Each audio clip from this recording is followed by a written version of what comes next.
On a day, on a stage, in which the Golden State Warriors ripped the heart out of a damn arena and out of a damn team, that of the Cleveland Cavaliers. It's the dawn of a new day and the dawn of a new episode. This is SportsVista, and today also marks the day in which my country of Honduras takes on Mexico in the North American World Cup qualifiers. Yes, I'm amped for that. And also on the works, in the midst of things, we're gonna talk some Dana White and UFC. I'm, of course, Baby Moy, alongside my man, my partner in crime, Nestor Torres, or simply Ness, as I like to call him. What's up, brother? What's happening, man? What's happening? Chilling, man. Everybody?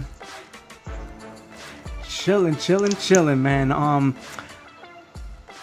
Before we get things started, obviously, I'd like to remind all you guys to please smash that thumbs up button, share the page, like the page, love the page. Yeah, I know the deal, man. Subscribe goes a long way, no doubt. And hit that bell. Ding! You know what ding means? What does it mean? What does it mean?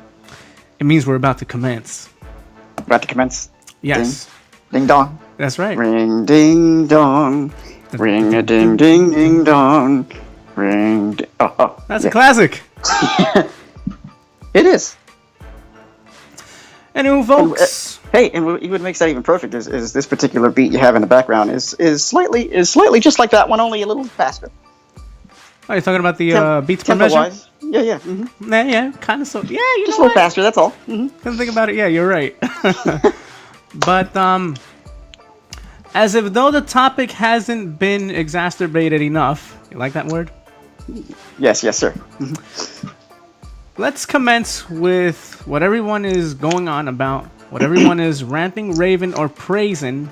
And I'm talking about, yes, again, the Golden State Warriors ripping the heart and soul right out of the Cleveland Cavaliers and their fans. Snatching it right out of their chest, literally like a heart surgeon, just opening it up, and just snatching it right out of their chest like a Mortal Kombat fatality. You want to talk about Deflategate? My lord, let me tell you, bro. I've seen a lot of sporting events in my time, man, and you know, you and I, we watch a hell of a lot of football. Yes, we have. And we've watched a hell of a lot of other sporting events too. And I ain't gonna sit here and say, yes, I am the biggest NBA fan or basketball fan, because once upon a time I used to be, but I'm not anymore, admittedly. But I do tune into things from time to time, and I do watch a hell of a lot of TV in order to not be out of the loop. Correct. Yes, likewise. However, I was checking out the game last night, and Cleveland fans are all going crazy, and they're cheering, and they're chanting, and they're rooting on, LeBron James and Kyle Urban, and MVP. They're up MVP. 2 Warriors tie up with a 2, and at this point, my man KD is going on a rampage. Game tied, timeout called, Warriors get the ball back. Oh boy. LeBron James trying to post up against my man KD. KD posts up, leans on forward, ball goes up. Nothing but net.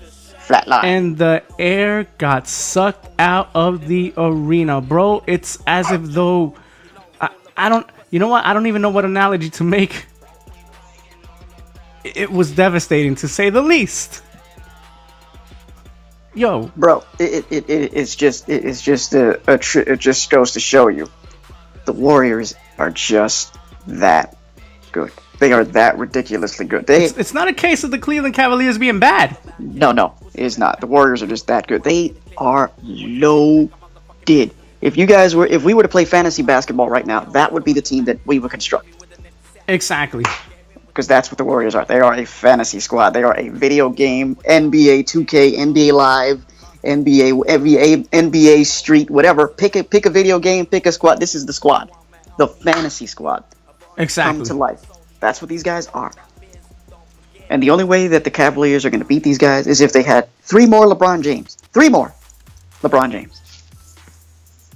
And you know what's sad about this, man? Let me ask you. Is it or is it not demoralizing? And the obvious answer is yes, but I kind of want you to elaborate more on the point. Demoralizing is when you've given all you can, all game long, 48 minutes. You're playing and going toe-to-toe against this very superlative team that is the Golden State Warriors. Yes. And yet, you've given your all. You've given your sweat. You've shown how hungry you are to get at least this W in your home. And it's all for naught. How demoralizing is it for the Cleveland Cavaliers, and how uplifting is this for the Golden State Warriors? This just further exudes more confidence for the Warriors, because they know they're that good. They have the confidence, they have the skill set, they have the collective talent. I repeat again, collective talent. They are a unit, and you need a team to win a championship. You know, one guy is not going to win it. You need an entire team, and this team is incredible right now. And on the flip side of that, for the Cavaliers, this is just really demoralizing. It's like, what do we have to do to beat these guys? It's just a matter of just acknowledging that the Warriors are just the better team. It's no other way to, you know, critics want to bash LeBron James for whatever, but the fact of the matter is the Warriors are just the better team. That's it. And once again, I have to capitalize. It's not that Cleveland is bad. No. They're a great team. I mean, if they weren't, they wouldn't have swept away in terms of the Eastern Conference. Yeah, they wouldn't have cakewalked through that, yeah. Right, and which virtually, yes, you could look at the other side of things and say that the Golden State Warriors did the same thing. I mean, come on, they've gone 30-some games without losing, playoffs included. Okay? However, they overcame adversity.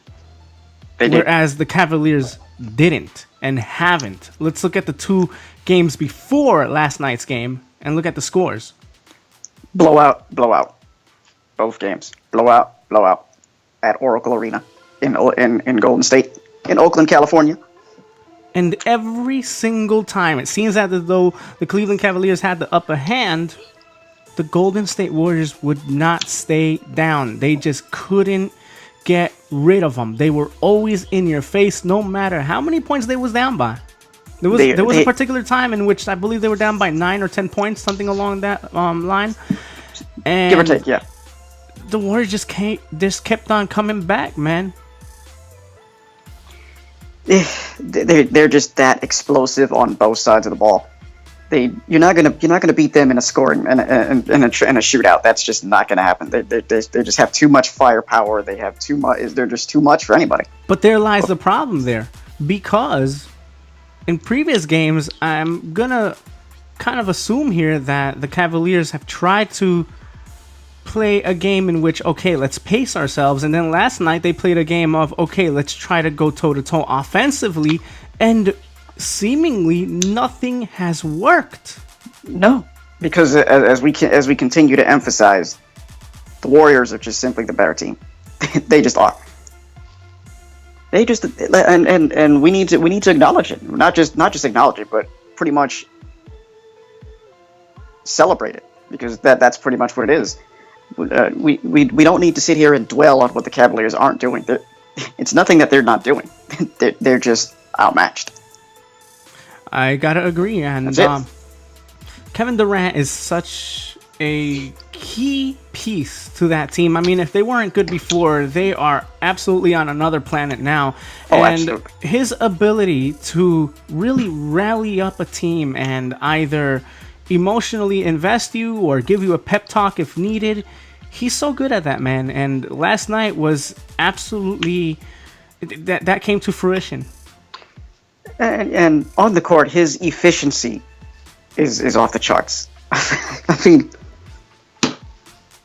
this is a team that was already filled with snipers. You add this guy on here, forget it. I mean, really, what happens when you guard one player? You leave another one open. You leave it, yeah. You basically play. You're basically playing. Pick your poison with these guys, because it doesn't matter. You who do you key in on? This is not a team that you can approach by saying, okay, you know what, we're gonna make the rest. We're gonna make sure we stop this guy and make the rest of them beat us. That's not gonna work with this team. They have too many guys that could beat you. They have too many guys that could rip your throat out in any given night.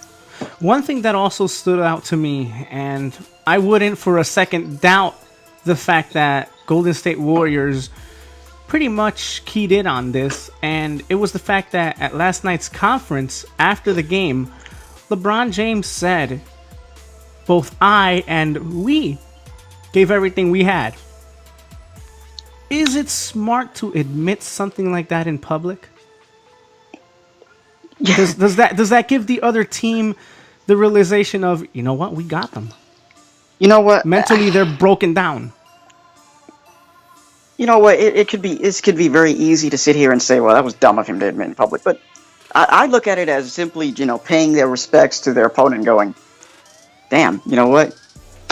You guys are the better team right now. But do you at this point? But do you at this point? I mean, yes, it's safe to say that they're not going to win this, but even still, LeBron has felt this all season long. This is the reason why he has complained about being too top heavy and not having enough support, because he looked at this Golden State team and said, "Oh my God, I don't know how we're going to beat these guys now. They got Kevin Durant. They're even better now than they were last year. I don't know how we're going to do it. We need something. We need the National Guard. We need the Army, the Navy, the Air Force, the Green Berets, the Green Berets, the Black Berets, the whatever. We need them all. We need all the reinforcements possible." Now, examining the inevitable, though, what does this say in terms of LeBron James's legacy? When you examine the accolades and the records and the win-loss and his finals trajectory and even that record, does that put a blemish in him being or getting the notoriety of the best? Not one of the, but the best. The fact of the matter is, he's never going to be seen as the best. Everybody, the general consensus is Michael Jordan is the best, and it's kind of hard to argue with that. 6-0 in the finals, 6 MVPs. The numbers speak for themselves. But that's okay. He doesn't have to be the best. His body of work is going to speak for itself. He's already a lock Hall of Famer. Well, no, I'm not going to doubt that. He's definitely a Hall of Famer, but not only that, the difference between the guys like Jordan and Kobe and LeBron. Jordan and Kobe, they don't make other people around them better. They're just great by themselves, but they need a supporting cast to win. Like they need players to complement them. They don't know how to uplift a team. That's never really been their strengths. Yeah, but when you examine Jordan's win-loss, he's 6 for 6. Yeah, but he's also had Scottie Pippen and Dennis Rodman, exactly, Steve Kerr, and John Paxson. Okay, but has LeBron had a supporting cast? For the majority of his career, no, he hasn't. And that's a problem. This is a team sport. It isn't individual. No, it's not. This isn't tennis. This isn't golf. This isn't boxing. This isn't MMA. This is basketball. This is a team sport. You can have all the potential in the world. You can have all the potential in the world and be as great as you want, and people could praise you all they want. But if you don't have a supporting cast, what's it all for? What's it all worth? Yeah. Exactly. So, I mean, how would you sum up thus far LeBron James's career? I would sum it up as one of the best careers we've ever seen. In spite of, in spite of his finals record, because he has made 8 straight. What is this? 8th straight final? Yes. 7, 8, 8. I believe. No, I want to say 7 actually. 7 or 8 consecutive. Like where have we ever seen this? Now, but people are going to turn around and say, "Yeah, we win them all." We talk about Jordan and we talk about Kobe, but you know what those guys had in common? They both had Phil Jackson. What great coach has been behind LeBron James throughout his career? Can nobody answer that? Name one. Can nobody answer that one? Name him. No. It's virtually non-existent. Very non-existent. In spite of the fact that he's won, how many was it? Is 3 championships, correct? 3, yeah. Mm-hmm. He's currently 3 and 4, 3 out of 7. About to be 3 and 5. That's a bad record, man. Yeah. That's a bad record. I'm not gonna say that his finals record speaks for his career I'm not gonna say that. No, his finals record speaks towards the fact that you need a team to win titles. Correct. Not just one guy. One guy is not going to win you a title. How much of a blemish does that put, though, in his greatness? And again, I'm not gonna pin it on him. Are we talking about because he needs help? Individually, I don't think it really puts individually. I don't think it puts a blemish on it. But as an overall resume, it's gonna put a blemish on it. People are gonna look at it and go, "Oh, see, look, he couldn't. He was supposed to be he was chasing the ghost and he couldn't do it." Mm-hmm. Because again, he's a polarizing figure right now. Because he's either looked at as the god of basketball or, the wannabe god of basketball. So either way, you either love him or hate him. There's no in between with LBJ. No, there really isn't. I mean, and that's the case with a lot of things, though. And that's the case with a lot of athletes and celebrities and even YouTube people like us. Oh, yeah. Huh? Look at us putting ourselves over. Oh, well, I mean, somebody has to put us over, right? Yeah, very true, man. Very true. But, want to move on from basketball? Yeah, let's do anything else it. you want to contribute, or what's up? There's nothing really left to say here except, that's about it. I wanted to. You know what? No, before we move on, I wanted to get into the competitive balance, the lack of competitive balance in the NBA now. All right. Now, ever since KD joined the Warriors, the competitive balance went. It's unfair, I tell you. Oh crap, my effects isn't on. Oops. Yeah. But it's unfair, I tell you. But here's the thing. I mean, this trilogy, this rubber match between the Golden State Warriors and Cavaliers, it's been fun to watch these past few years.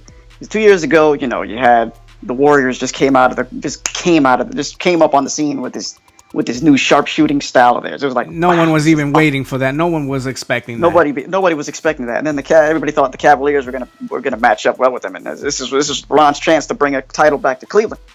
And unfortunately, Kevin Love and Kyrie got hurt. But correct. LeBron managed to carry them to a 6-game series with the Warriors. That was awesome series, great.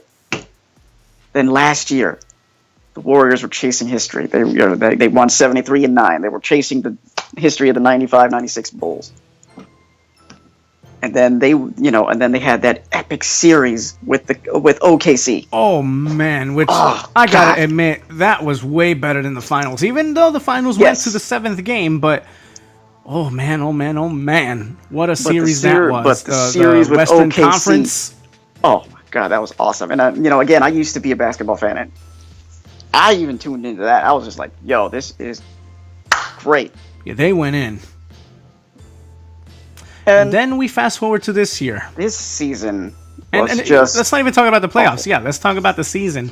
The season was simply... Because there was no competitive basketball being played, it was just a season surrounded by a whole lot of drama and reality show-like storylines. That's all it was. We didn't even talk about games. Warriors, we talked about locker room antics and and a whole bunch of drama. That's all we talked about this year. And obviously, in the midst of that, the Cavaliers and Warriors basically cakewalked their way through the playoff, through the regular season, through the playoffs, and now the Warriors are about to sweep the Cavaliers. For the third, mind you, this is the first time since 1950 that two teams have faced off in the finals 3 consecutive years. But for this trilogy, for this rubber match, there was no build-up, there was no intrigue. It was just like, what? Where's the competitive balance? I got a broomstick, a mop, and a shovel. Mm-hmm. Which one should we use first? Is to sweep. The mop is to get rid of any other residue. Mm-hmm. And the shovel is to dig them up. Mm-hmm. And the bucket is to catch all the crying Cavalier fans and all the crying LeBron worshippers. He's still the greatest. Yeah, but the Cavaliers lost. But it's okay. It's okay. The Warriors are the better team. There's nothing wrong with that. And yeah, the Cavs don't suck. No, they don't. They don't. They'll be back next year. And so will the Warriors. And that's the unfortunate part of the equation. So will the Warriors. Boy. So will the Warriors. So shall we now address the big elephant in the room? Yes, now let's move on to the elephant in the room here. Yep, go ahead. Oh, Dana. You just, sir, don't know when to shut up. When you continue with your obnoxious ways, and people continue to complain about you. Over and over again. One guy after another. One fighter after another. Yes. To the point where you have a particular division feeling worthless. Because that's how you've made it feel. Lack of marketing. Lack of marketing. Lack of support. support. Promoting. Lack of support. Yep. And mind you, the lack of support, marketing, and what have you is towards one champion. I'm gonna say that again. One champion. One champion. By the way, the most active champion on the current roster. Did you ever think that in any sport... Wait, hold on. Let me repeat that again. The most active champion on the current roster? Did you ever think that in any sport, particularly in the fight game, that one of your champions would be one of your company's lesser draws? No. You don't see this anywhere else. Any other organization, fight game or otherwise. You don't see this happening. Who's the NFL's poster boy? Tom Brady. NBA? LeBron James. FIFA would be Messi and Cristiano. Well, now more so Cristiano, I would believe. Who do we got in hockey? You know? What's his face? I want to say Ovechkin, but I could be wrong. I believe that's it. I haven't seen hockey in God knows how long. I believe that's it. You got it. Alexander Ovechkin? Yeah. And in golf right now we have McElroy. Or wait. Or is it Sidney Crosby? You know what? Now that you say it, I want to go for Sydney. Yeah, it's one of them. I know it's one of them. And in golf we have McElroy. And Speed. See, even golf. They're getting promoted. Even golf. Oh, and by the way, which reminds me, what do they do in golf? They make money. Yes, sir. They make boatloads of money. Boatloads. But in the UFC, let's see, who gets screen time? Conor, who hasn't even defended his belt, who's holding a division hostage. Another division hostage. He held the featherweight division hostage for a year. Now he's holding the lightweight division hostage. Let's see, Bisping gets his time. And of course, you could watch him on Wednesdays on Fox. Yes, he'd be on UFC Tonight occasionally, joining with Ken Flo and Karen Bryant. Daniel Cormier gets his time. On Fox, I'm naming all the champions. What's his face? The heavyweight champion. Steve Miocic. He gets no time. let me repeat that again. In the heavyweight division, he gets no time. But guess what? Even they get marketed more than the flyweight division. And there lies the difference. They get promoted. Who the hell's the welterweight champion? Tyron Woodley. Look at that! I even forgot that. Tyron Woodley. Even he gets his promotion, even though he might say otherwise. Yeah, but he does get lost in the shuffle somewhat. Yeah, sort of. And we have our lightweight champion. We have our lightweight champion, Conor McGregor. Once again, going to him. Yep. Still haven't defended the belt at all. And according to his coaches, he's planning on fighting twice this year. When is that going to happen? I don't see that happening. We're halfway through the year, damn it. We're halfway through the year now. He hasn't even fought yet. When's he going to fight? He's too busy chasing after Mayweather. So, yeah, he's not going to fight twice. He's going to have this Mayweather fight, and that'll be it. That's going to be the end of it. They're going to vacate the belt, and that's going to be the end of it. Well, let's talk about DJ. Will you, would you mind going over his record real quick? And kind of elaborating what this stands for and what this means. Not only for the UFC, but the sport of MMA. Demetrius Johnson, the most active champion on the current roster. And possibly the most pound-for-pound best fighter on the current roster. Who has now positioned himself in the same discussion as George St. Pierre, as Anderson Silva, as John Jones. The difference, he has not gotten the marketing nowhere near remotely close that he has deserved. just that he has earned the same way those guys have earned that same promotion and notoriety. Demetrius Johnson just recently tied Anderson Silva's title defense record at a televised event that received very little marketing. And its lowest rating. And its lowest rating in UFC on Fox history. Again, this is a champion we're talking about. This is a champion we're talking about. The most active champion on the current roster. Who's won the crown and defended the crown. Time and time again. And who has victories to speak of. And not only is he winning, he's doing it definitively. He's winning decisively, and he gets better and better every time we see him. And yet he does not get the notoriety that he deserves. He doesn't get the promotion that he deserves. He doesn't even get the fights that he wants. No. As the champion, he doesn't even get the fights that he wants. I've heard of other fighters asking for opponents, and they get them. They get accommodated. Yeah. Fighters who haven't even defended titles. Connor. And nobody has a problem with that. Fighters who haven't even defended a title, haven't even have one title defense yet, gets whatever fight he asks for. And mind you, this is a fighter whom the boss has concerns of leaving his precious little company. Mm-hmm. I wonder why. But we're okay with it. Hey, he could do what he wants. But what's up with DJ?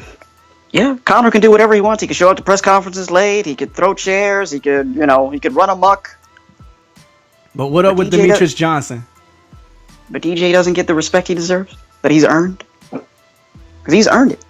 He's earned it. Let me repeat that again. He has earned it and then some. And we can't say that he's beating scrubs. No, he hasn't. It's just that he's too damn good for that division. He's just... When you're good, you're good. Just like Anderson had a problem with Anderson Silva?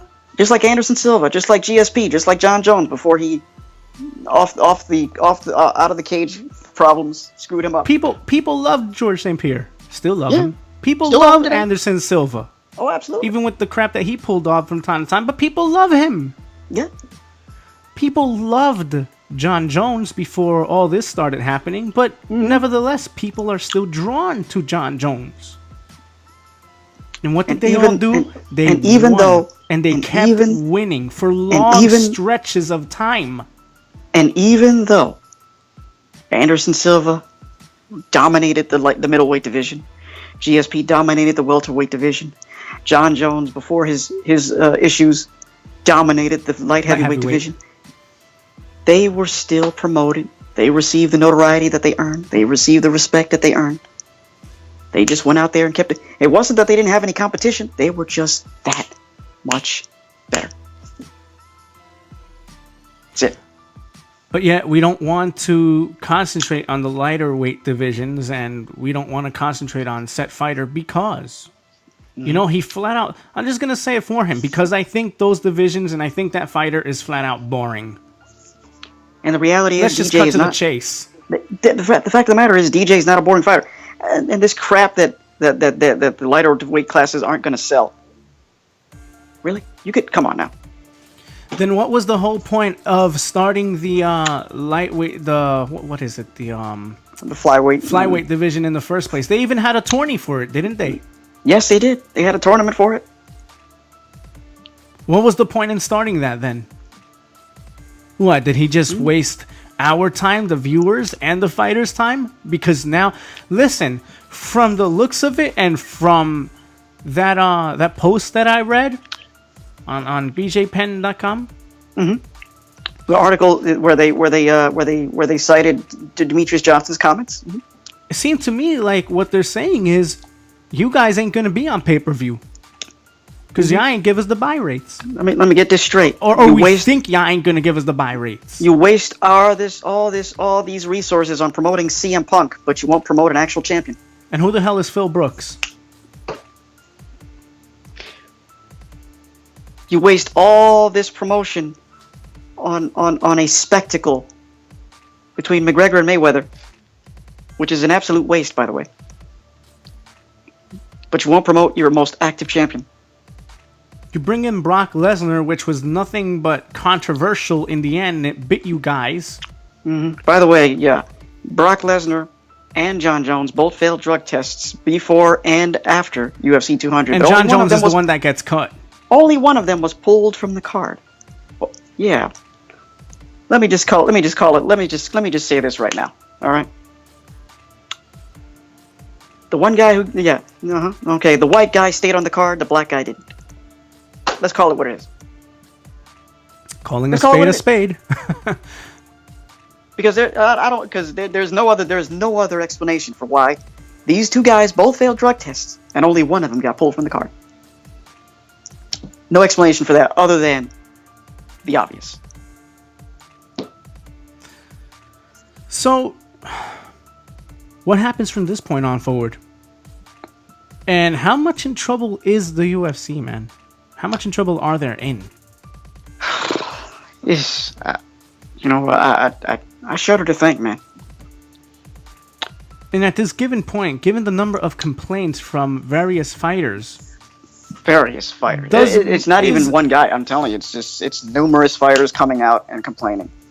Is money even a savior for this company at this point? I've said this before. These fighters, men and women included. Now that there's women in UFC now, these fighters need to unionize. They need to unionize for their own benefit and for the benefit of the sport. They need to unionize. Will money save this company in the long run, though? No, it won't. Money in this case won't talk and walk. No. Too much controversy, too much happening, too much that's out there that people are seeing. There's just too much going on for money to buy their way out of this one. Oh, Dana. We live in a world where we have abundance of information at our fingertips. It's not like back in the day where they can cover this stuff up. They could buy out newspapers and all this, But now you have a million different news outlets on the internet and on mainstream media covering this stuff. Is the problem with the UFC Dana White, or is it a combination of the passing of the guard alongside Dana White? I believe it's a combination of both. Yeah, pretty much like the voiceover just said.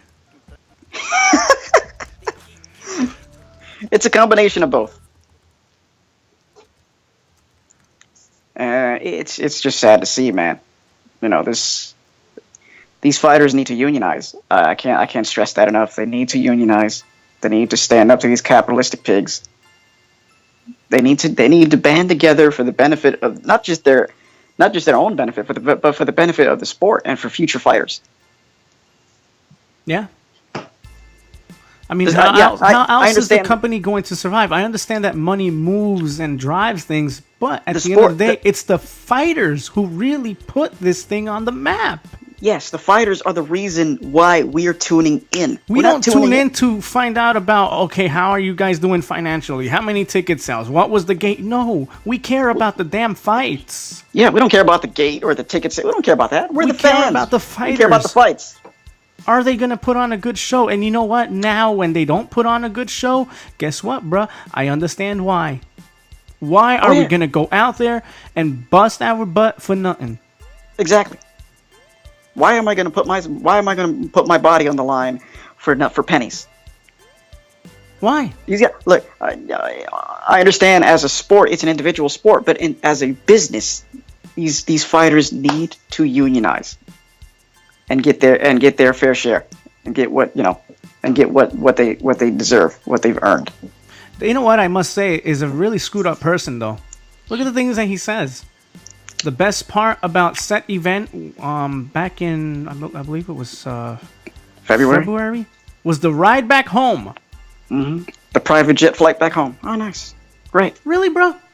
So what you're telling me is that you just defecated on every fighter on that card. Yeah. Right? Now let's get back to Demetrius Johnson right quick. So now he's being forced, based on what the statements he's made, he's being bullied into fighting TJ Dillashaw. Bullied. Again, him having no say in who he wants to fight, whereas every other champion has a say. Here's the Let's ironic. go back to TJ. Who's TJ and what division does he fight in? TJ Dillashaw fights in the bantamweight division. Here's the irony of this Shouldn't he have a fight before that though? Before he fights the champion? Yes, but here's the irony of this all. When Cody made the challenge to drop down to flyweight and fight DJ, they told him, "Oh well, that fight isn't going to sell." But yet TJ and TJ and DJ are going to sell. Well, they just said that Cody's crap by admitting that. Pretty much, they just said Cody's crap.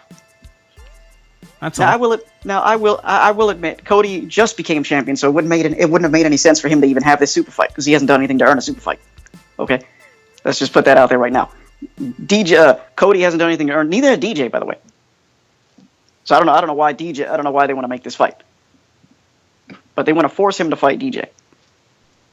And like Demetrius Johnson said, he doesn't know if Dillashaw is going to make weight. Dillashaw has never really fought at flyweight before. But you're going to give him an automatic title shot. But he's going to go down. Yeah, what the hell is this? Why? Whatever happened to earning your spot, earning your stripes, earning a title shot? Yeah, I'll tell you what. Why don't we just hand out participation belts? All right, since pretty much they treat these belts like an absolute joke now. Let's just hand out participation belts. It is, and then this whole thing with interim champion. What is that? Interim champion? Yeah, let's just call it what it is. Number one contenders matches. Hey, who's the interim champion? Who's the interim NFL champion, bro? Let's see. I guess the Falcons would be that, right? Yeah. Give me a break. Yeah. I'm sorry. As a fighter, I wouldn't be proud of that. You know why? Because I'd look at it and I'd be like, this ain't the real thing. Get out of here. But again, going back to the topic,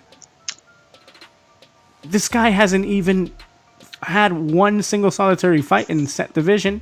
Mm-hmm. But he's gonna fight the main dog. Mm-hmm. Really? You know All what? of a sudden. You know what? The UFC just disgusts me, man. I've told you this many a times. I don't know how much more I could endure coming out of this company, coming out of Dana White's mouth. You know, the more controversy I see coming out of this company, the less intrigued I become by watching. I mean, I still tune in, but it's getting tougher and tougher to watch. Like, I mean, there was a pay-per-view this past Saturday. I didn't bother watching. I looked at the card and I'm like, no, I'm not really enthused about this. And I remember we texted each other, and yeah, I told you, the event was good for what it was, but nothing really stood out. Don't watch. Don't waste your time watching it. Because I remember telling you, I'm like, you know what? I saw that card and I'm like, this looks like a crappy card. I'm not gonna bother watching this. Let's go back to a question that was posed on our first SportsVista podcast. Once upon a time, yeah. What seems like ages ago, but yeah. Go ahead. Yeah, but it's only been 2 weeks. Yeah. 2.5 weeks. Yeah. 3 weeks, yeah. But are we becoming WWE here? Or WWF? Certainly seems that way.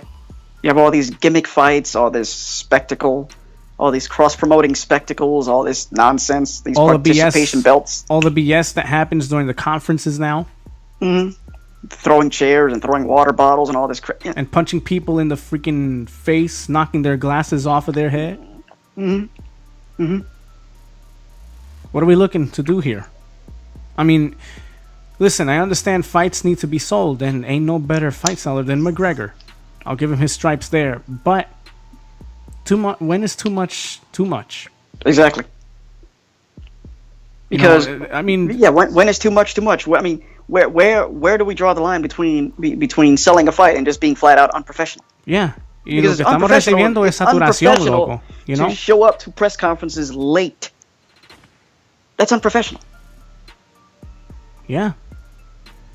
It's too much exposure, too much BS, mucha saturación. You know, it's got to go, man. Again, I understand you got to sell fights. But right now, company looks like a gimmick. It looks like a joke. It does, and it's making the sport look like an absolute joke. Now it's to the point where it just seems like fighters, instead of giving analysis on fights and, this is my game plan going in, or I'm not going to give you my game plan because my opponent doesn't need to know until the night of. Now these guys are cutting promos. That's what Are they not? Yeah. That's all we're seeing now. It's nothing but a promo fest. Yeah. I don't understand.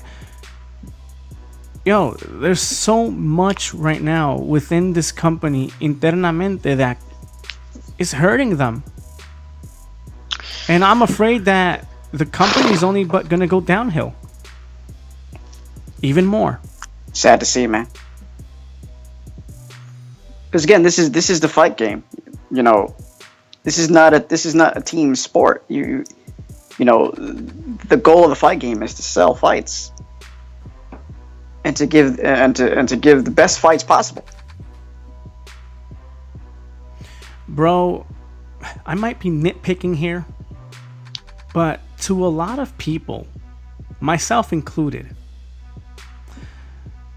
I've gotten so used to Joe Rogan's commentary and him being the voice that when he's not announcing, when he's not at the desk, UFC events just feel like they drag on, and I'm not the only one who's stating this. No, it is. If there is something missing, there's like an emptiness to these events whenever Joe Rogan is not at the desk. We the televised events we understand. It's like, okay, fine, all right. But pay-per-views are supposed to feel big, and who gives that big fight feeling more so than Joe Rogan? Yeah, who gets up there and order it now? You know what I'm saying? The guy can promote a pay-per-view good God, he's like the commentator's version of Conor McGregor. The guy can sell a pay-per-view. And yes, eventually I do understand commentators. Somebody's got to go at some point. I get it. I understand. You pass on the guard. Life goes on. The company continues with life. Right. I get it. However, I will say there is no one, and I'm going to say it again, there is no one right now that can fill the shoes of Joe Rogan. Let me go to wrestling for a brief. Before you get into that, I want to add on to what you just said here.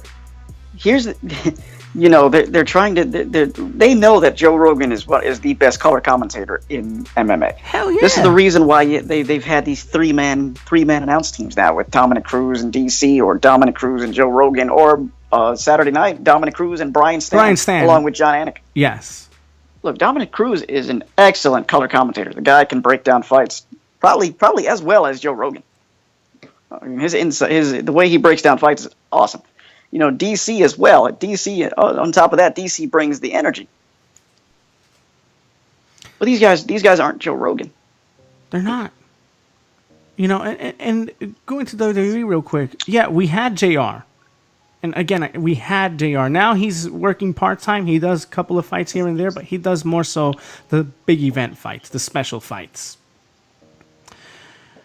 But in JR's place, we have Michael Cole. Correct. But see, WWE executed it pretty well. Yes. I'm going to explain. Yes, Michael Cole is no JR. JR will always be my dude. JR. Yes. JR is a legend, you know what I'm saying? Ain't nobody gonna fill his shoes. However, Michael Cole does a good job in terms of picking up from where JR left off. Yes. He studied, he listened to the cues. JR, I want to believe, mentored him well enough to prepare him for the job that now he carries. Yes. To the point where, for us who still watch WWE, who still watch the product, when it comes down to it, yes, as much criticism as we want to give Michael Cole, and we tend to give him, at the end of the day, guess what? We're not complaining really as much of the commentary team in WWE as UFC fans do. And as UFC fans, a lot of people don't like the three-man team. They just don't. It's too much. because what starts happening is certain commentators don't know when to chime in.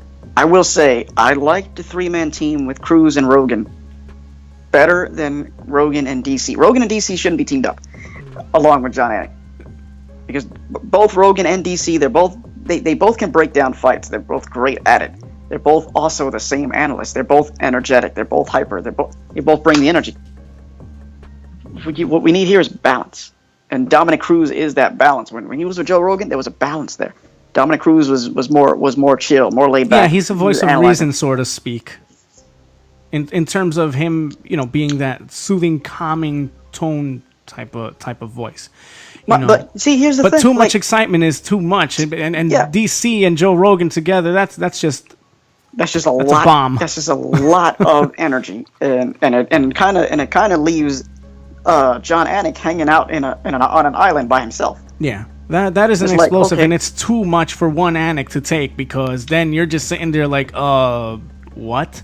Well, if they're gonna put Rogan and DC together, why don't they just make Rogan the play-by-play guy and DC the color commentator? And I'm more than sure Rogan could do play-by-play. Oh, I'm pretty sure he can. You could give that guy any position, bro, and he'll take it, and that guy could commentate himself around a freaking shopping bag. But when Joe Rogan was teamed up with Anik and Dominic Cruz, it was more of a balance. Anik was able to do his part, and Rogan and Cruz were giving their color commentary back and forth. It was a more smoother dynamic. But you know what, man? It was a more fluid dynamic. Sadly, what's happening here is they're eradicating Joe Rogan. Slowly but surely, he'll be gone. Yeah, I mean, as of right now, Joe Rogan he only does domestic pay-per-views now. He doesn't do international anymore. Yeah. So what does that tell you? So, yeah, the writing is pretty much on the wall. They're getting rid of him, man. And you know what's crazy? But by the way, man, much love to Mike Goldberg, man. I mean, the way he went out was just horrible. No tribute, no nothing. He just, I didn't even know that was his last event until I read it on BJ Penn's website. It caught us all by surprise. I'm like, wait a minute. All by surprise. They never made any mention of it during the event, and then beforehand, nothing. I got wind of it here on YouTube, actually. Yeah, they made no mention of it. They said, okay, he's out, and that's it. Boom, bang, that's it. I'm like, what the? Really? As crazy as this might sound, though, not only am I the only one, along with a bunch of other MMA and UFC fans, ain't the only ones who are kind of upset about the whole Joe Rogan situation. Fighters themselves on their podcasts have stressed the importance of Joe Rogan and how he is ultimately their fight seller. And you know what, bro? He is. I mean, you've watched him host the weigh-ins. You've seen him at the end of the prelims. We're on pay-per-view now. But you know what? You know what's sad about that? These fighters, from what they're saying, it seems like they're dependent on an announcer to sell their fights. So what really they're saying is, without Rogan, who's really going to speak up for us? Who's really going to market us? Who's really going to sell for us? Not only that, who's going to make our fights? They certainly can't depend on their employer to do it for them. But another thing they look at is, who's going to make our fights not only look but sound good? Bro, I've heard podcasts where employed UFC fighters have tuned out from watching events which exclude Joe Rogan. Really? What does that tell you? Yeah, they've said, I've tried watching it, but I can't because Joe isn't there. Yo. And this has happened on more than one account. Bro, you never realize how important one person is until. And I think they see it. I think they feel that Joe Rogan is slowly but surely slipping away from their grasp. And that's just sad too, man. Like, first they just let First thing they just let Goldberg go and just say basically screw you, goodbye. Because they made no mention of it during his last event, which was, what wasn't it, UFC 205, I believe it was, Madison Square Garden, right? No, when? Oh my God. 205, right? That was his last event, right? At the Garden. No. It was Ronda Rousey's last fight. Versus man 206. Was that 206? Was it 206 or 207? 206. 206. Mm-hmm. Yeah, against Nunes. Yeah. 206. UFC 206. Yeah, because they were promoting that fight during the promotion of the Madison Square Garden debut. So much so that they were even at the 205 weigh-ins. Bro, there was no mention that this was going to be Mike Goldberg's last broadcast. Nope. No trivia, no video, no montage, nothing. Nothing at all. He didn't even get to say goodbye or address us. Nope. So that tells me that he just basically pretty much just got the boot. After 20-some years, that's how you treat somebody? After they gave all that they could? Mm-hmm. And presumably would have continued to give more and more and more and more of themselves? Absolutely. Yeah. That's what they do. That's how they do, and that's how they treat. That's horrible. That is horrible. Are you kidding me? And guess what? It's out there. We see what's happening. As much as they want to try to spin it and deny it and do whatever they want, we see what's happening. And let's look at the person representing the UFC once again. How does he act? How does he talk? How does he carry? This is the man that avoids questions when he wants to, cusses out the media how he wants to. Yeah. Mm-hmm. Says what he wants. Mm-hmm. Speaks out of his you-know-what half the time. Yeah. Really? So this is ran by a childish, obnoxious brat? Yeah. Pretty much. Hell of a company. Yeah. I mean, examining all that, I know that I wouldn't want to partake in something like that. And a lot of fighters are speaking out now. This is, right? And that's what ultimately, no pun intended, will end up hurting the UFC. Yeah. Serious. Mm-hmm. More than enough people are speaking up at this point.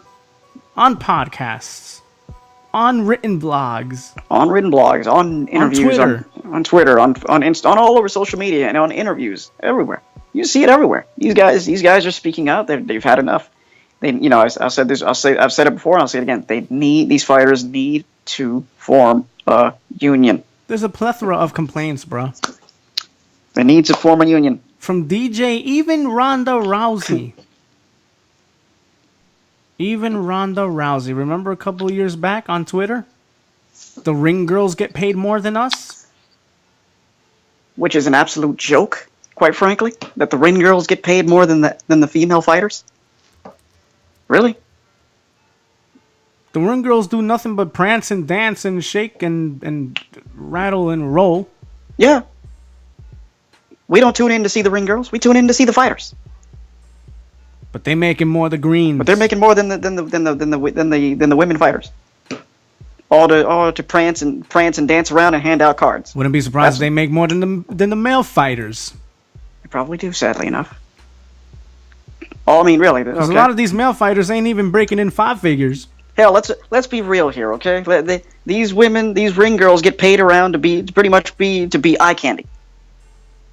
We're not tuning in to see a fashion show here. We're not tuning. This isn't America's Next Top Model. This is the Ultimate Fighting Championship. Yeah. Okay. Ariane Celeste and the rest of them shouldn't be getting paid more than Amanda Nunes or Ronda Rousey or any of the other women fighters. I'm talking strictly the women here. I mean, listen, I'm sure that NBA and NFL and all them cheerleaders get paid quite a boatload of money, but they're not making as more much than as the athletes. Yeah, they're not making more than the athletes. Okay, it's fine. You want to give everybody a substantial amount of money. You want to give them their pay, their due. Fine, go on ahead. Because everybody incorporates to a company one way or another. But in Yes. the UFC, there is such an imbalance. Such a blatant and painfully obvious disparity. Yes. You know, we have fighters who are living in apartment complexes. People who are on TV do not deserve to live that way. Especially people who are on TV who risk getting their nose broken, their orbital bone messed up, their freaking leg snapped in half. They risk any plethora of injury, any plethora of bodily harm. And all for what? All for what? For naught. Virtually for naught. To the point where we have fighters now during the post-fight interviews. I'm not talking about the conference, but the interviews, the ones that a lot of us tune in and see after the fights. Asking for that bonus. No, begging for that bonus. No, forget asking. Begging for that bonus. Yeah. How does that even make any sense? Yo, Dana, where that paycheck at? That's what a lot of them say. Begging for that bonus. That is the equivalent. Dana, where that bonus at? Yo, Dana, I think you should pay me up. You've heard it. We've all heard it. That is the equivalent of the Walmart cashier working for begging for overtime. That's bull, man. That shouldn't be happening right now. That is bull. Why is this happening? How do they intend to run a successful company when all of this crap is going on behind the scenes? When all your fighters are not satisfied? When you're paying few and not most? and I didn't even say some. I said few. A few. And even those few aren't getting paid what they deserve. Let's face facts. Even those few ain't getting paid what they deserve. We have champions who aren't even breaking in 7. Let me repeat that again. We have champions who aren't even breaking in 7. Champions that aren't even breaking in 7 figures. That's an absolute disgrace. It's downright criminal what's happening here. Downright criminal. This is why these fighters need to unionize, because what is happening to them is an injustice. It's a crime. They are not getting what they have earned. This is a company that once upon a time... Even the fighters that are trying to come up, they shouldn't be begging for bonuses the same way that Walmart cashiers, want that overtime. That shouldn't be happening. This is a company that once upon a time I used to tune into. I used to love watching it until we started learning about all this. Really. And you know what? The fact that the fighters themselves have come out public with all this stuff, that is a damning sign. Remember, we used to always ask ourselves, why does Dana always feel the need to give us the gate attendance and all the numbers? Yeah, we don't care. Now we know why. We know why. The guy likes to boast. He likes to flaunt his money around. I mean, y'all thought Money Mayweather was bad. Yeah, this guy likes to stick his chest out. Hey, look, we made X amount, X point something million at the gate. We made blah, blah, blah in pay-per-view buys, and the fighters got crap. Oh, and God forbid you ask him a question such as, hey, Dana, what do you feel in terms of your ratings depleting? Oh, what the hell? You don't know what you're talking about, okay? You're just an idiot. You don't know what you're talking about. He'll flat out say that. Pretty much. He'll flat out call them names. And he'll even say worse, but, we won't even go there. But no, we're not going to go there. We're just going to pretty much give you the PG-rated version of that. But because that's pretty much the way he reacts whenever he's asked a question that quite frankly he doesn't want to give us the actual answer to.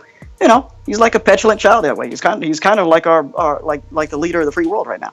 When you ask him a question and call him out on the facts, he's like a petulant child. He gets all overly defensive, and this is what happens. Like I say, he's a brat.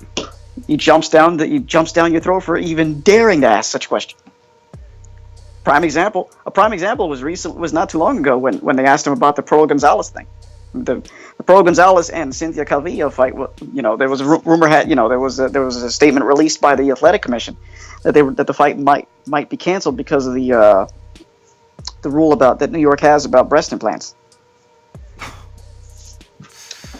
and he jumped down their throats. Yeah, I can just imagine he what jumped he said. down their throats because they asked him about that, and they told him, they're like, well, this actually came from the athletic commission. But he acted like somebody, like some random some Joe Schmo blogger made this up. Of course he will, because he's an idiot. He doesn't take the time to look around. Exactly. He don't. He wants to walk around, like you said, with his chest out, thinking that he is, and I hate to go here, but thinking that he's the god of this company. Like, that wasn't even necessary. All you had to do was clarify what happened, and that's it. Like, there was no reason to jump down anybody's throat. Like, just clarify what happened. Like, clarify the misunderstanding that took place, which was basically that was a rule that applied in boxing. This was not MMA, but in boxing. The rule in New York is that you can't have breast implants. Right. As a female boxer. That's the rule. You know what? I've had my gripes with other promoters and businessmen and stuff. I've had my problems with some of their decisions and how some of them would act in front of the public, but nothing ever surmounts to how this person acts, to how this person portrays himself. It's sad. And it makes the company, it's a bad misrepresentation of what the company should be. Because let's look at what this company was once upon a time built on. Yeah, it was, what it was built on? It was built on the fighters. Dana White used to be the fight promoter who gave us the fights we all wanted to see. Because he would approach it as a fight fan first and a businessman second. Somewhere along the way, he got blinded by all those dollar signs. Unbelievable. It's a shame. It's a shame. He got blinded by those dollar signs and he got drunk with power. Listen, man. I think we should end this podcast at this point, but I'm gonna say this. I want to leave with this. Oh, before we do that, I do want to get into Jose Aldo right quick too. Oh yeah. You know what? That's right. Yeah. Enough about Dana White. Let's get into Jose Aldo. I almost forgot about Aldo. Yeah.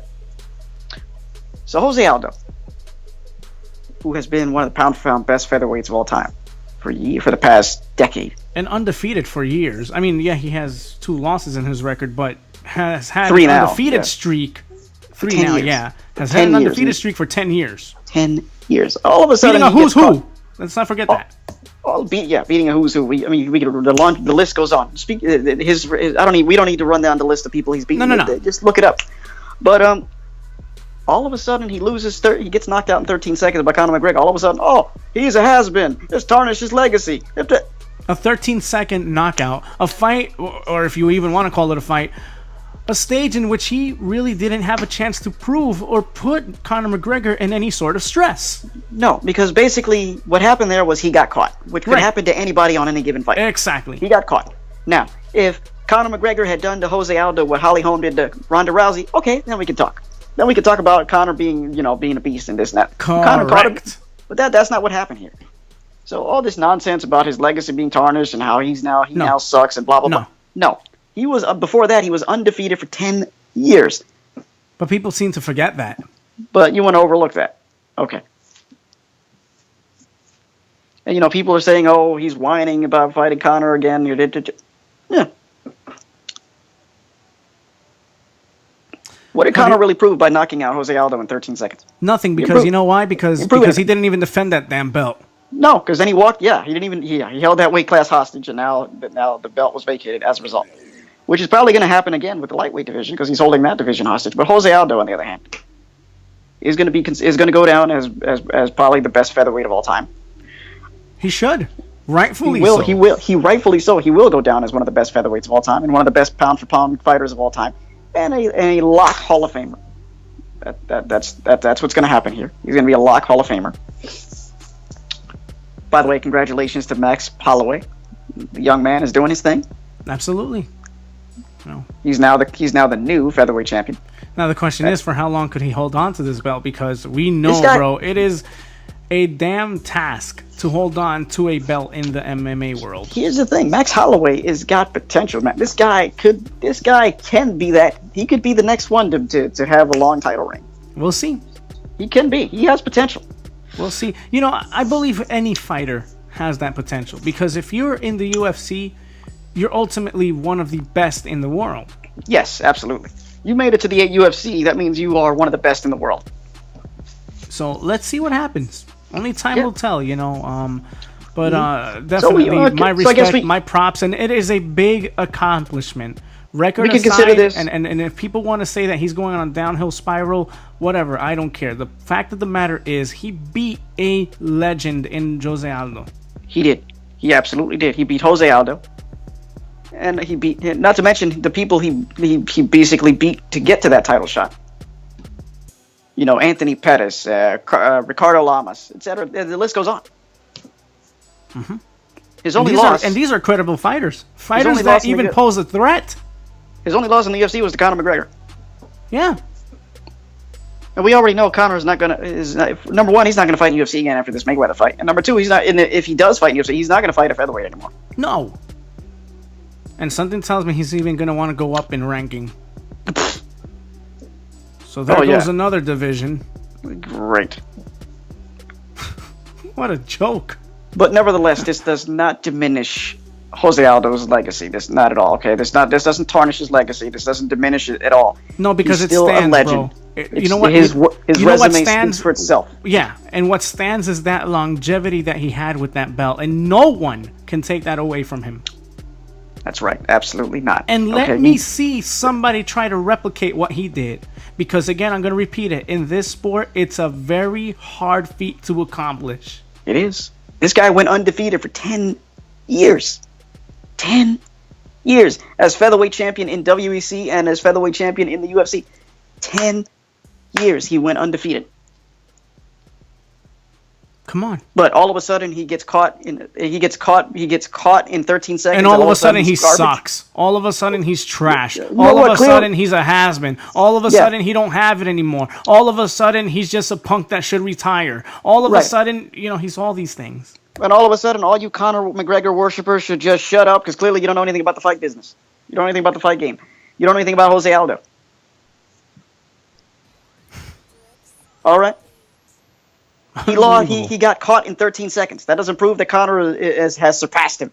That just proves that any fighter could get caught in any given fight. Exactly. Point blank. Period. That could happen in MMA. That could happen in kickboxing. That could happen in boxing. That could happen in any other form of the fight game. Exactly. He got caught. That's what happened. If they were to fight again, would that happen twice? Probably not. Because the probability of something happening twice in any sport, for that matter, is slim to none. Exactly. You're not going to score a goal the same way that you did before. You're not going to make a hoop the same way that you did before. You're not going to execute a pass the same way that you did before. Yeah. It just doesn't happen. And I don't care how much training you've done and how much you practice. There's just certain things that you can execute once in a while. Lightning only strikes twice, but a few times. It is a rarity. Far and few. It's a diamond in the rough. Now, if Conor had done to Jose Aldo what Holly Holm did to Ronda Rousey, then we could talk. Or then what Conor did to Eddie Alvarez. Then there could be speculation. There could be speculation. Then we can talk. Where's Jose Aldo headed at this point? What's up with him? Yeah. Mm-hmm. Did something happen? Is he dwindling? We can ask him that. By the way, Max Holloway TKO'd him in the 4th round. Yeah. 4th round. So let's go. So we can we can consider this a changing of the guard. But to sit here and say that Aldo is garbage, come on, that's asinine. Exactly. People, obviously you don't know what you're talking about if you think Aldo is garbage. He was undefeated for 10 years as a WEC featherweight champion and UFC champion, and he got caught in 13 seconds by Conor McGregor. That doesn't mean he's garbage. That just means he got caught. Anybody can get caught. Anderson Silva got caught by Chris Weidman. Nobody's saying Silva's garbage. Yeah, if anything, people still celebrate Anderson Silva. Exactly. People still celebrate GSP. Mm-hmm. Even though he got caught by Matt Serra. He lost to Johnny Hendricks. I don't care what anybody says. I don't care what the official decision is. He lost to Johnny Hendricks. I look at that as a loss, too. That's a loss, too. The same way Gustafsson beat John Jones is the same way Johnny Hendricks beat GSP. George St. Pierre got the judges didn't see it that way. George St. Pierre got his handed to him. Although the John Jones and Gustafsson fight, that was a great fight, though. That was a great fight. I mean, Gustafsson won that fight, yeah. They both went to the hospital. That was a great fight. They both went, that's how you know it was a great fight. Man, that was a bar fight, bro. That was an awesome fight. Forget about skills during that fight. Oh, man, they just went in. They just said, okay, you know what? We're just gonna beat the hell out of each other here. We're gonna have a slugfest, Boom, boom, bing, Gustafsson then went on to have another epic fight with DC. Yeah, that fight was awesome as well. Good stuff, man. Good stuff. That could have gone either way. Yeah. That could have gone either way. But yeah. Either way, though, Jose Aldo, my man, you're still one of the best in my book. Likewise, and you're still the greatest featherweight champion ever. Still the greatest greatest featherweight champion of all time ever, and one of the best pound for pound in the sport as a whole. Lock Hall of Famer. No doubt. No doubt about it. It speaks. Look, everybody gets caught at some point. It happens. Correct. That does not tarnish his legacy. It doesn't take away from his his Hall of Fame resume. It doesn't take away from that at all. It happens. Correct. It happens. And it could happen to anybody. And it could happen in any fight. It could happen in any given moment. Hell, you could knock somebody out or TKO them from the ground. Yeah. You being on your back. Mm-hmm. Yeah, you kept somebody with a front kick. With a front kick, boom, you could knock them out. It happens. That's just the way that the fight game works, folks. It doesn't mean... But 13 seconds doesn't define a person's career, especially when we talk of the accolades that of Jose Aldo. Exactly. Those 13 seconds just showed that anybody can get caught on any given night. That's right. Okay, McGregor had a lot of hype running behind him. Of course. He still has a lot of hype running behind him. He still isn't better than Jose Aldo. He still isn't better than a lot of other fighters for him to be called the greatest or one of the greatest. Yeah, he's not the greatest. He's the greatest fight seller, but he's not the greatest fighter. Let's get that straight right now. He's the greatest fight seller, but he's not the greatest fighter. I want to make that distinction. Yeah. Because the guy can sell a fight, and he has the skill set to back it up, but he's not the greatest fighter. He's not in that conversation with George St. Pierre, John Jones, Anderson Silva, Jose Aldo, Demetrius Johnson. And the list goes on and on and Matt on. Hughes, BJ Penn, etc., etc., etc. Yeah. He's not in that conversation. I mean, he might be this generation's guy, but I wouldn't put him in all time, bro. No, not all time at all. At all. Not at all. Yeah, that's asinine, as you like to say. It is. It's asinine. It's absurd. I mean, people are prisoners of the moment. They're too quick to react to what's happening now, and they overreact to it. Like, oh my God, Conor caught him in 13 seconds. Jose Aldo is garbage now. No, he's not. He just got caught. Okay, that's what happened. He got caught. 13 seconds doesn't prove nothing. It proves that he got caught. That's it. It proves that anybody can get caught. Exactly. But And you know what? Even Conor knows it, because Conor doesn't even want to give him a rematch. And he won't ever. And he won't. We're never going to see that rematch. No, you're not. You know why? Because going back to something you said earlier, he's not going to fight back in the UFC after he has this fight with Mayweather. It ain't happening. Mm-hmm. He's going to make a crap load of money, more so than what he'll ever make in a lifetime in the UFC. Fighting in the UFC, exactly. So he's going to figure, you know what? I'm going to go do something else. Yeah. But I don't blame him. I don't blame him for that. We'll see him in WWE soon. Yeah, he'll probably be in WWE at some point. We'll see him there. Maybe we'll see Rumble Johnson there too. Who knows? Oh yeah, he's already been given he's already been given a verbal invitation. Yep. And Booker T said, I can make this happen for you, bro. Yeah, he did. Mm-hmm. Why does he sound like that? I don't know. That's a good question. Booker T, good guy, man. Good guy. He knows what he's talking about, bro. Booker T knows what he's talking about, absolutely. He pays his respects to the MMA guys. He doesn't think he could just walk in there and do what they do. Like you, Philip. Yeah. Toma nota. That's right. Toma nota. That's a topic for a different podcast, folks.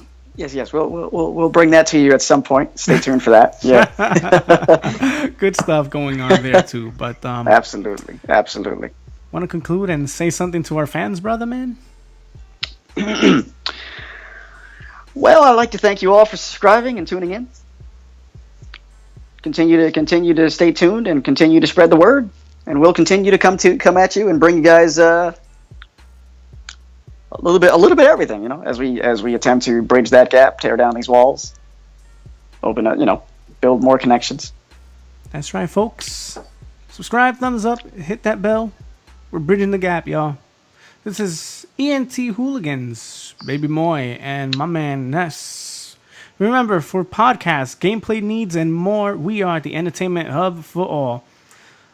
So, from this point on, as I like to say, as I always like to leave you guys with a resounding, outstanding, commanding, never demanding,